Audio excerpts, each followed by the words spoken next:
Hello everyone, thank you for checking out my first video. The goal of this channel is to share people's stories about Bigfoot, aliens, cryptids, and all other things paranormal. I will include an email in the description if you would like to send in a story of your own. If you can, will you please like this video and subscribe to the channel now? Hello. I don't want to use my real name, but for the story, I will call myself John. My friend who was with me at the time, I will call Mark. We live in Oregon, in the town of Albany. Or well, we did. We have both since moved from the state. This took place in August of 2010.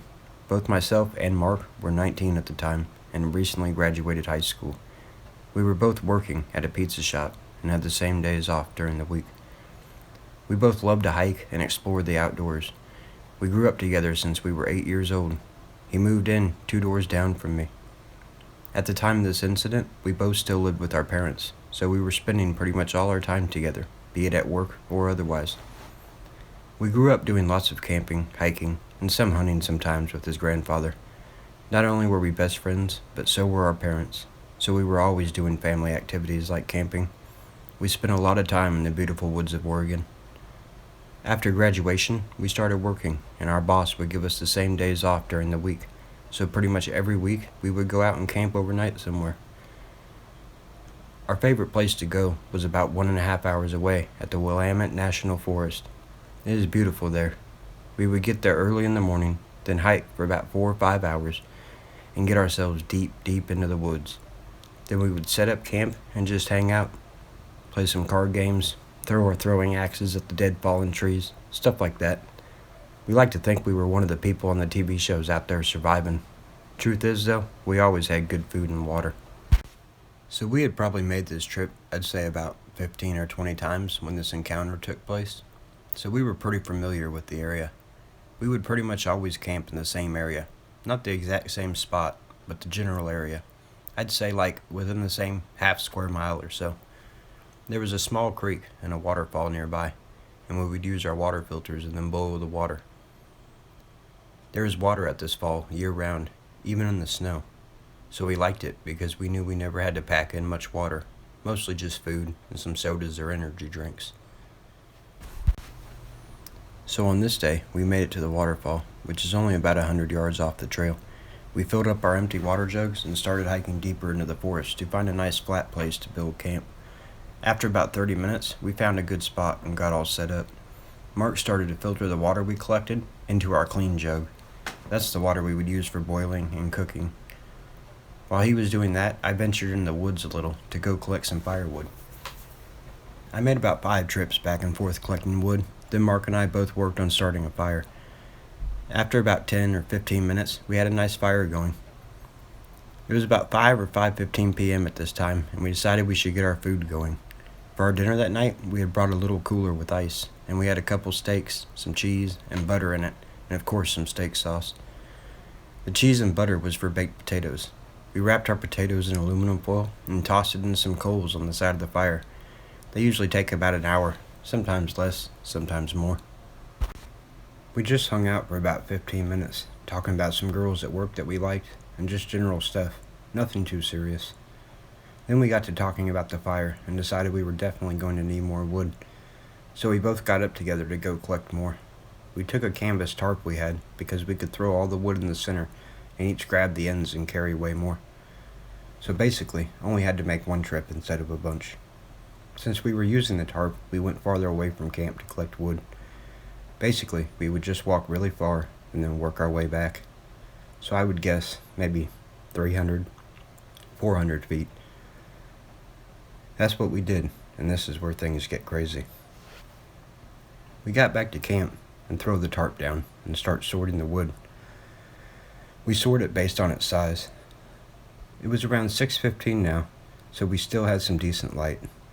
While we were sorting the wood, Mark says, "Hey, I'm going to go check the potatoes and get the stuff out to make the steaks." So I say, "Okay, I'll finish this." As I am sorting the wood, I'm periodically looking up at Mark. He's just poking the fire with a stick, and I think to myself, what is he doing? I hurry up and finish sorting the wood, and shake the tarp off, and walk over to help get the food ready. I walk up to Mark, and he just has a confused look on his face, so I say, "What's wrong, dude?" He says, "The potatoes are gone." I say, "What?" He says, "Yeah, they're just gone." I say, No, they probably got buried by the wood and stuff." So I grab a long stick and start digging through the fire too. We completely dug up and tore up the fire, and they were just gone. It was weird too, because we had made a separate space to the side specifically for them. They were gone, so we kind of laughed and say, "What the heck? That's so weird. We know a bear didn't come and take them and leave all our other stuff." So we just kind of think, raccoons? We break out our frying pan though, and we cook our steaks up. I had some dehydrated instant potatoes in my pack, and we made those up as well. By the time we were done cooking and eating, it was basically last light. So we spent the next 30 minutes until dark just organizing camp and stuff like that. By dark, we had got a really good fire going, and we decided to hang out and play some cards. We did this for a while, probably an hour or so, just playing cards, snacking on chips, stuff like that. It was pitch black at this point, except for our fire and our flashlights. I had to use the bathroom, so I told Mark I'd be right back, and I walked about 25 feet into the trees, to the right of our fire. As I am going to the bathroom, I hear something walking out in the woods, maybe 50 feet away. It sounded close. Anytime you hear noises out there, you are always on alert. So I hurry up and finish and get back to the fire and tell Mark, "Hey, I heard something out there." We shine our flashlights out there, good flashlights at that, but we see nothing. So we just yell, "Hey bear, get out of here." Stuff like that, to let any animals know we are there. We go back to playing games and just talking about life. Another 30 minutes or so go by, and Mark and I were just having a good time, and we were laughing really hard about something. Something that we were talking about. I don't remember. While we are laughing, we both instantly stop, as we hear a noise we have never heard out there, or anywhere, for that matter. Now, at the time, I had never heard a monkey or gorilla in real life, but I think everyone has an idea of what they sound like. That is what we heard.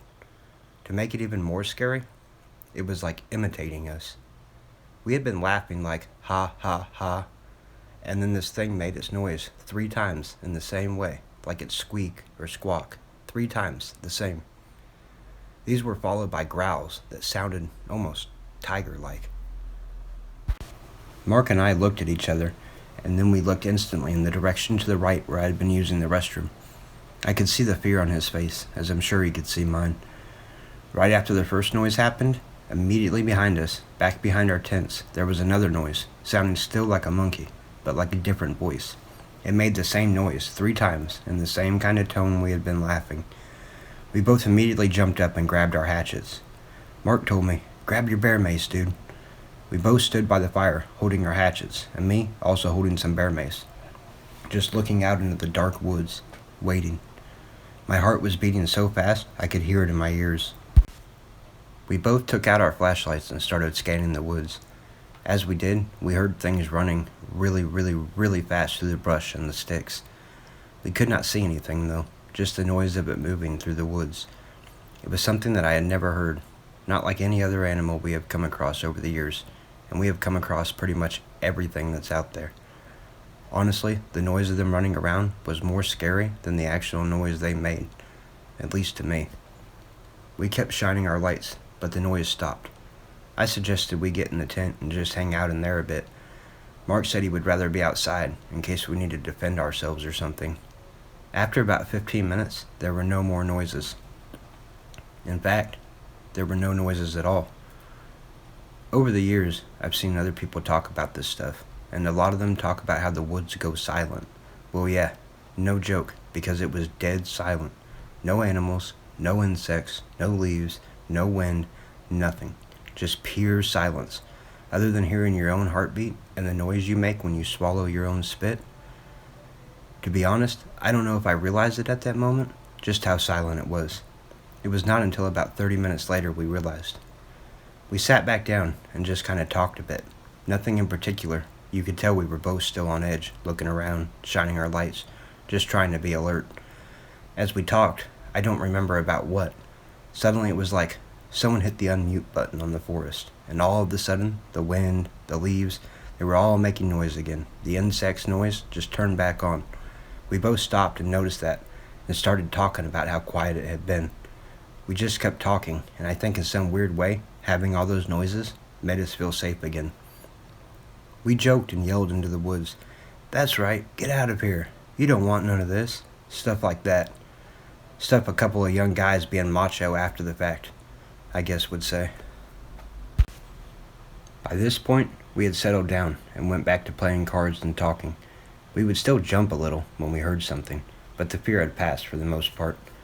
We continued to hang out for a while longer, about an hour or so. Then Mark said he was getting tired. I told him, "Yeah, I'm getting tired too." And then we started to pack up everything. As we were doing this, it happened again. Only this time, we noticed. As we were picking up and packing everything, the woods went completely silent again. Mark said, "Do you hear that?" I said, "No noise." He said, "Yeah, be quiet." We both just stood there for about 20 seconds, looking around almost afraid to move. Our flashlights were still sitting by the fire where we had been sitting. We were both just using our headlamps to clean up, and they did not shine far at all. As we stood there, about 25 yards away, a tree began to shake violently. It was a tall tree, but pretty skinny, like six inches thick or so. We could see it shaking from the moon and the starlight. Then another started to shake a bit closer, and then another, even closer. I yelled, "Run!" Mark and I both bolted forward, passing by the campfire. As we did, I managed to grab a flashlight laying next to the fire. Mark grabbed one of the throwing axes and shook it and yelled, "Get away from us!" at the top of his lungs.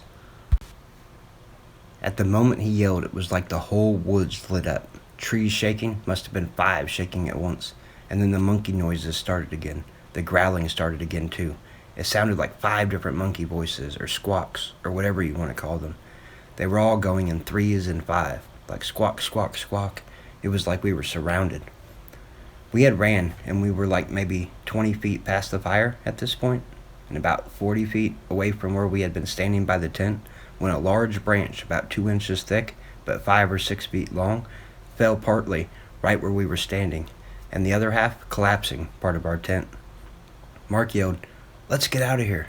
I said, "Our gear." He just yelled, "Come on, man, let's go." So we just started running. Now I'm not sure of the time we left, but it was, I guess it was 11 or 11:30 at night. Woods were pitch black. We started running, and we ran in the only direction that the noises of the monkey sounds and shaking trees were not coming from. As we ran, we could hear and almost feel these things chasing us.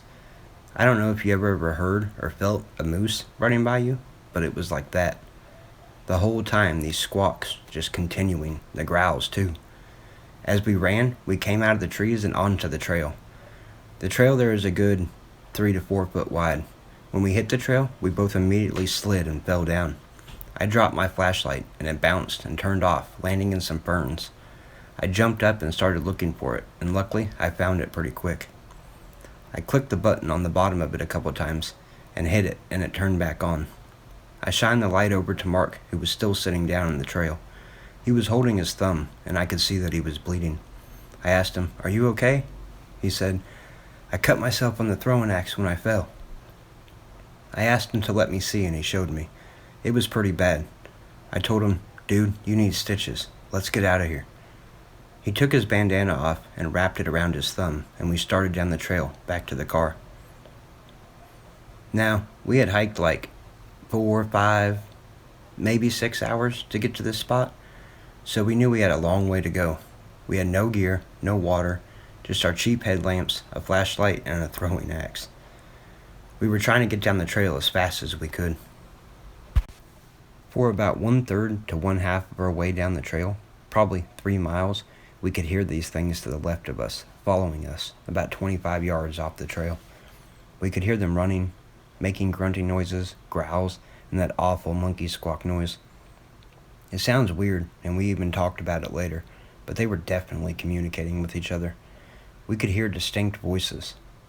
Well, not really voices, but the squawks. We could tell them apart. We had heard at least 5 back at camp, but it sounded like 4 that were following us. They followed us about halfway, shaking trees, and they even broke a couple too. Loud snaps, sounding like an entire tree breaking in half. Where we had camped was off of a more difficult trail, but the first half of the trail is really flat and easy. The terrain is not too bad. Technically, we took 3 different trails to get to where we had been, but when we got back to the easy part, they had stopped following us. We could not hear them anymore. Only once when we had gotten there did we hear one more loud squawking noise, 3 times, and we could tell it was farther away. We finished the last part of the trail and got into Mark's car and took off as fast as we could. Mark had me drive because his hand was covered in blood and he was still bleeding. I asked him, "Do we need to go to the hospital?" And he said, "No, let's just get home." We arrived back to our street at 6:20 a.m., according to the clock on the car. Mark's dad was in the garage smoking and getting ready to leave for work. His mom was still inside getting ready. We told them what happened, and his mom saw his thumb and called him to work and told him to get in the van. She was taking him to the hospital. She took off with him while I talked to his dad for a little bit longer. As we were talking, I saw my garage door open, and my mom was backing out. I waved her down, and Mark's dad and I walked down to the street to talk to her. She pulled up alongside of us and asked, "What are you doing back already?" I began to tell her what happened, and she looked at the time and said she had to get to work. She left, and I told Mark's dad goodbye and went home. My dad was already at work, so I just chugged down 2 bottles of water because I was so dehydrated, and then went to bed. No food, no shower, nothing. It took me until like 9 or 10 to even fall asleep. I woke up around 4 and took a shower and saw I had like 10 missed calls and texts from Mark. I called him back and we talked, and he told me to come over. He only lived 2 doors away, so I put my shoes on and ran downstairs to go to his house. And my dad was already home from work, and he said, "Hey bud, sit down, we need to talk, and your mom will be home soon." I texted Mark and said I'd be over later. I had to talk to my mom and dad, and he said okay. I sat down and told my dad all about what had happened. I heard my phone go off while I was talking, and I looked at it, and it was Mark. It said, "They are freaking drug testing us." I said, "What?" But I didn't get a response. While I was still talking to my dad, my mom walked in holding a bag from the drugstore. Turns out Mark's mom had called my mom on her lunch break and told her everything Mark had said, and they decided we must be on drugs. My mom pulled the little drug test kit out, the kind you pee in, and said, "Go pee in this." I said, "Mom, we are not on drugs." She insisted, so I went to do that. While in the bathroom, on the side of the kitchen, I could hear my dad telling her, "We will call my mom Cindy. We have been talking about it, Cindy, and I don't think he is lying." I brought the cup out, and my mom read the instructions, and then saw that I had passed the test. We all sat down and talked about it for some time. They said they were sorry it happened, and asked how we were going to get our hiking and camping gear back. I had not even thought about that yet. We finished our talk, and I went over to Mark's. I walked in and asked his mom where he was. Yeah, we didn't need to knock at each other's houses. She said he was in the den, so I went in there. He and I talked about everything for probably 2 hours and decided if we wanted our stuff back, we would have to go back. He said, "I can call my grandpa and see if he will go with us." So he did that, and his grandpa said he would, but he wanted to know what happened. He was really persistent about it. Mark had him on speakerphone, and he kept saying, "You boys saw something out there, didn't you?"